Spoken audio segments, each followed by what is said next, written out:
Welcome back to Lights, Camera, Whatever. This is Teacher Ray here, and we are now jumping into episode 8 of Let's Talk About CHU. You know what we do here? We're going to first read the description from the episode. Remember, this is on Netflix, and it has English subtitles.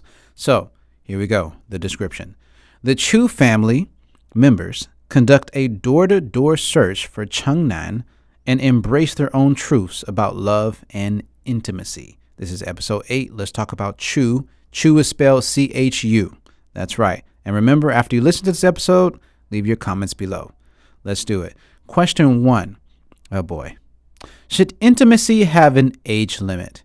I think I mentioned on one of the shows before, like when I was going to like my friend's house.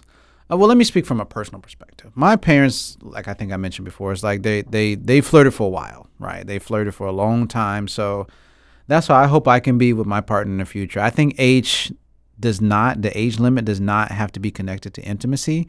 I think that if you are open with your partner and you guys are happy with each other and you guys are like staying healthy and doing what you knew to be handsome and beautiful to each other, right? Then there should be intimacy. We do get old, guys. Come on. But we do get old.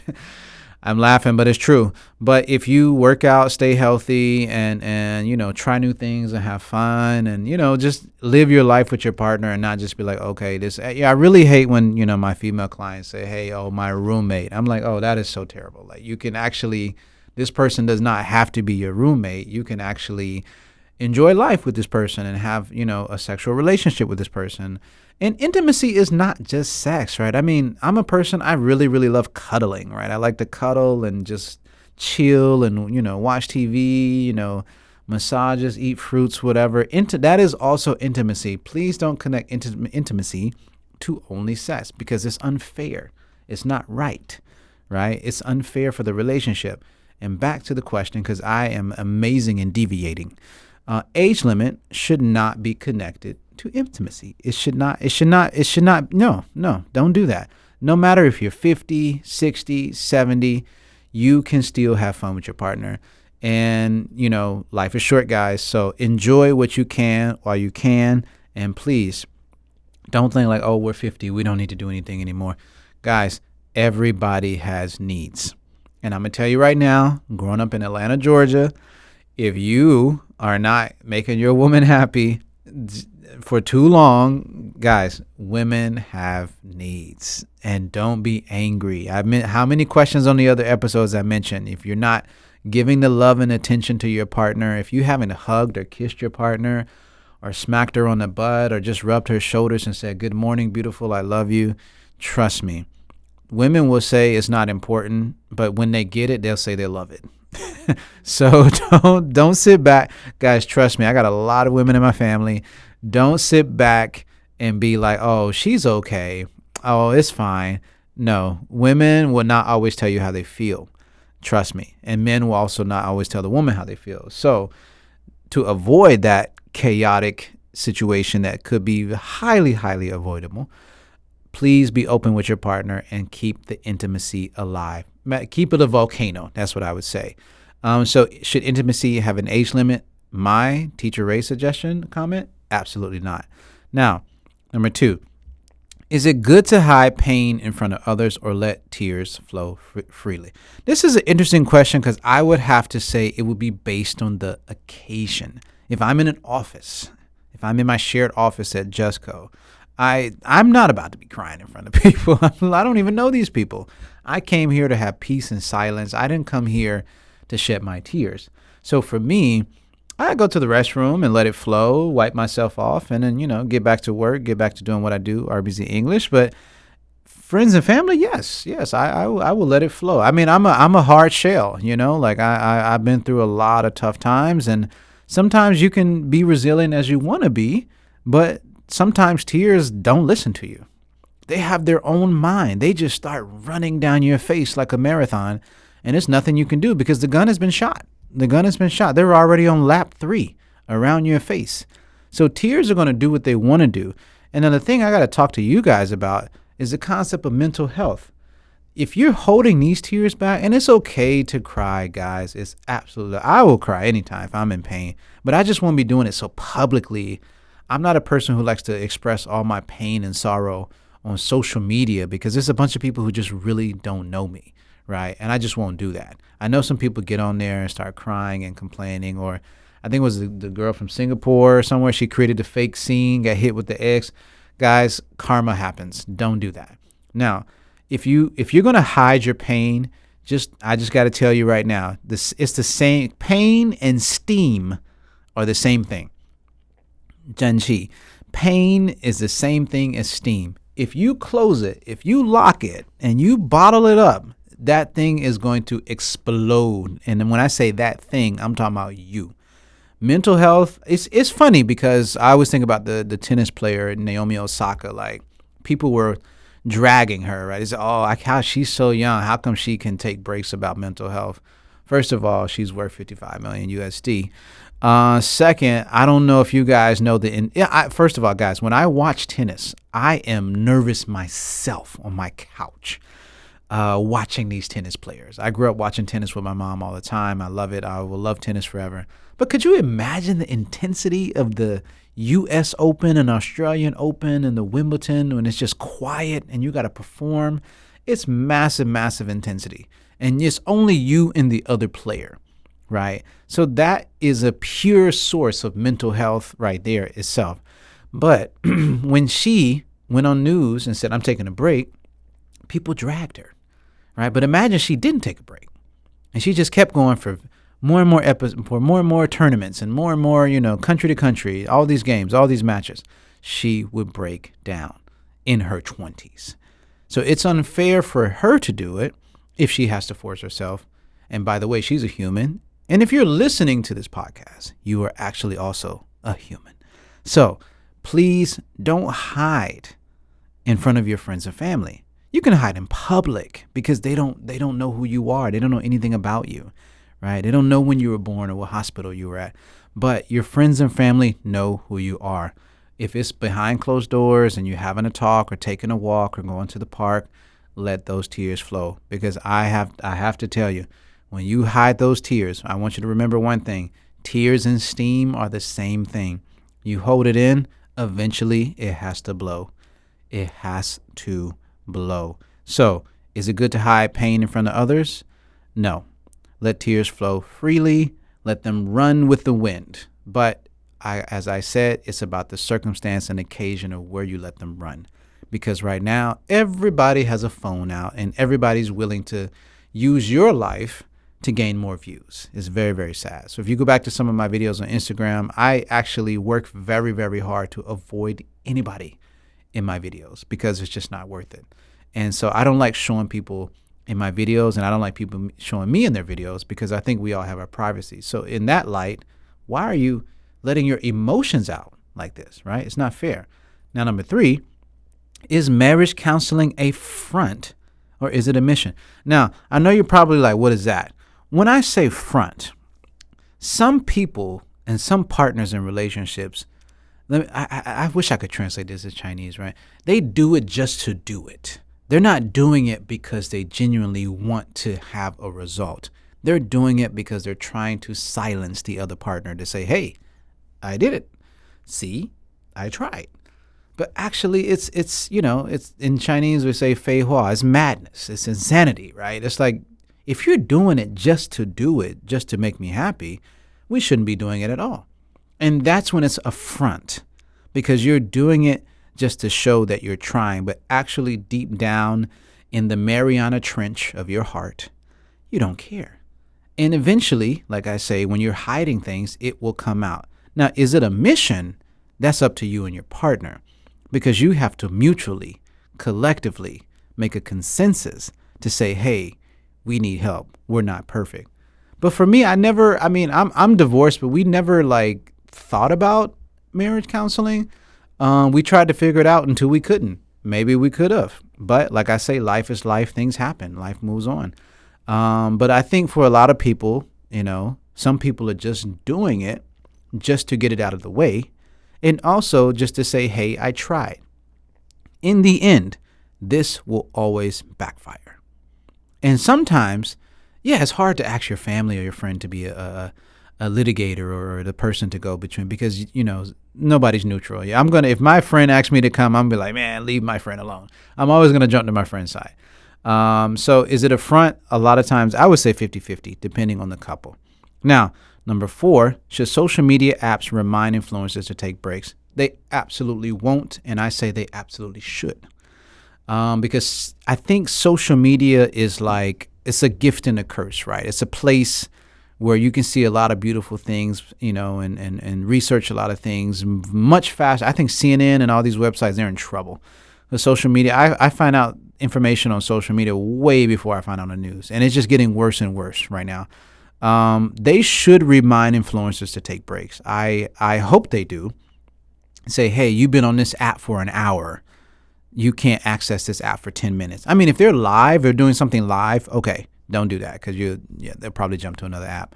But when someone is just on the app nonstop, working, they should say, hey, maybe you take a break, take a day off. Maybe you can't access this app today because like it's you need help. Imagine someone just constantly 24/7 online. Like, it doesn't really matter. Even Superman would be tired. Like, honestly speaking, Superman would be tired if they were just constantly online. Second, I'm not a person who likes to look at the screen all day. I like to read books. I like to go get my Sudoku book. Sudoku is Sudo for the Taiwanese listeners. I like to get those numbers and keep my brain fresh. I hope I'll be playing Sudoku till I'm like 80, 90 because I don't want some financial advisor stealing all my money because I can't count. But the thing is that they should be able to remind you, right? But they won't. I think they won't do that. But I know in some countries like China, they're going to limit the time of the app to 1 hour for kids. Like, that's absolutely crazy and so right. That's right. So, number 5, don't judge me, guys. What would you do if your partner borrowed $10 million and didn't tell you? Now, if you had $10 million in your bank account and didn't tell me, I really wouldn't care because that's your money. But if you borrowed $10 million and you didn't have anything and you have a behavior that you're not good with money and you didn't tell me, that's when I would get upset because I know you're not good with money and you borrowed $10 million. And if we're married, if something happens to you, I got to pay that $10 million. Not your family, because I'm your partner, right? So if someone borrowed $10 million, now say for instance your girlfriend had like $100 million in the bank, but they borrowed 10, whatever, because it's basically like $10, right, to that person. But if they didn't have $100 million in their account, 100 million I think is 30 million USD. I'm talking about Taiwanese dollars. So $100 million is $30 million, and I'm sorry if I messed up the math. I'm tired. And if they had that in their account, right? Okay, we got no questions. But if they were not good with money, and there's a lot of people out there right now who are not financially literate, who really suck at math, and who really don't know how to manage their money, right? And they borrowed it. I would be absolutely upset because I would say, hey, what are you going to do with this? And first of all, you need to give 80% back right now. And then first of all, you need to tell me, what are you going to do with this money? And then we can try again, and then we can see what we can do. Now, the thing is that if I'm dating someone and they have a whole lot of money, that's totally on them. I don't want their money, right? That's totally what they do. But if they don't have a lot of money and they're making a lot of bad financial decisions and they just can't really get out of a hole, and then they borrow $10 million, you probably should leave that person. If you guys are not married, great, just leave, because there's no way in the world that they should be hiding that from you. I mean, and some people are really, really good at gambling, and some people are really, really, gambling away their life. Some people are experts at gambling their life away, right? A lot of my clients right now always talk about how their parents gambled the family money away and now they don't have any money, So the thing is, like, you have to really kind of be open with your partner. If you're going to borrow $10 million, first of all, probably should tell your partner in advance. I can't imagine if, what would happen if you lost that money or you put it on the wrong thing. So be cautious. Now, number 6, this is a tough one. Could you be close to your dad if he is only an ATM? Guys, remember, these are being extracted from the show. Episode 8.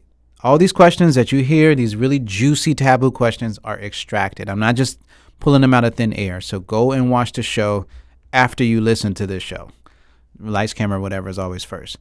Could you be close to your dad if he is only an ATM? Hey, man, let me see. If he doesn't want to spend time with me, he doesn't call me or check on me, he just pops up with money, says, hey, here's a Ferrari, he's going to be my best friend. I'm joking. I probably couldn't because basically it means your life is, worth a number. And as the great Bob Marley singer, the reggae singer from Jamaica said, that numbers are endless. And if you just keep chasing the numbers, you'll be chasing it forever. So for me to put a value on my life and say, okay, here's $100,000. I love you, son. Yeah, you would be like, yeah, I'm about to enjoy my life. But in the end, guys, no matter how much money you get, there's nothing more valuable than presence. There's nothing more valuable than someone who shows that they care, right? Who shows that they're into you. Because imagine he gave you $100,000 but never came to not one graduation, not one school project, not one basketball or baseball game.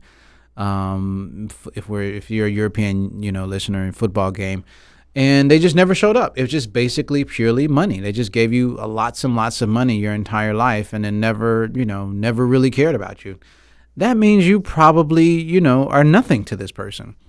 If they got that, think about it, guys. If they got that much money to give to you, shouldn't they have enough money to spend a little time with you?